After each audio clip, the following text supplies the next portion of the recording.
Ebbago ly'okusasula emisolo liyite Income Tax Amendment Act eya 2016 eryayatibwa Parliament ey'omwenda ababaka baagala akawaayiro nnamba 21 mu bbago lino kakyusibwemu nga mu kino baagala obutaggibwako musolo ku nsako zaabwe.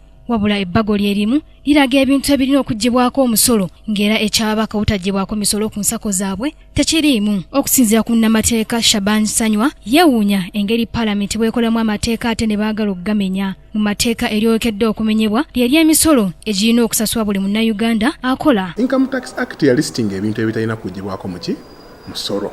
Naye nga mu bintu bya listing allowances y'ababaka ba Parliament teriiko. Ate kati kankutegeeze nekino nti the Income Tax Act eyo gye tulina it cap 3/4 as amended. Parliamentarians bennyini be bagiisa. Naye nga temuli wadde section, temuli wadde clause, temuli wadde mu regulations egamba nti allowances z'ababaka tebalina zijjako ki musolo. Munnamateeka Sanywa annyonnyola nti buli muntu ssekinnoomu ky'abaako kyakola nga kivaamu ensimbi abalina okuggibwako omusolo. Ebintu ebitalina kuwa musolo biri kiriya. Obutatakisinga allowance y'abamemba ba Parliament tekiriyo.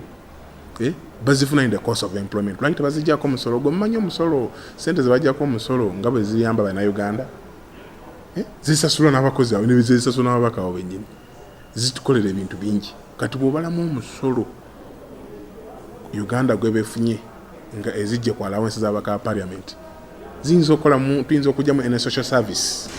Okiraba kati ng'eddwaliro w'amasomero in terms of education, health, nikiyamba abasigadde abalala. Shaban akinnoganyiza nti n'ababaka okuweebwa ensimbi ez'oggula kapyata z'emmotoka balina okuggibwako omusolo kuba emmotoka za bwannannyini. Kati n'esente ezo ennyini oziraba teziwa musolo.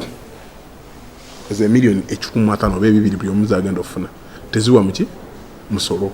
Eyo that is also another issue. Esente ezo zirigula emmotoka baliziwa mu Parliament agula emmotoka agitwale nga yena nnyini. Ate abakozi abalala. Ensonga y'obutawa musolo ababaka baawandikira ddala President Museveni okubaako kyakola wabula yakizzaayo eri Parliament okusalawo ku nsonga y'emu nga bayita mu ssemateeka. Joanita Mbabazi, Kingdom TV, amalindirire. This is Kingdom TV.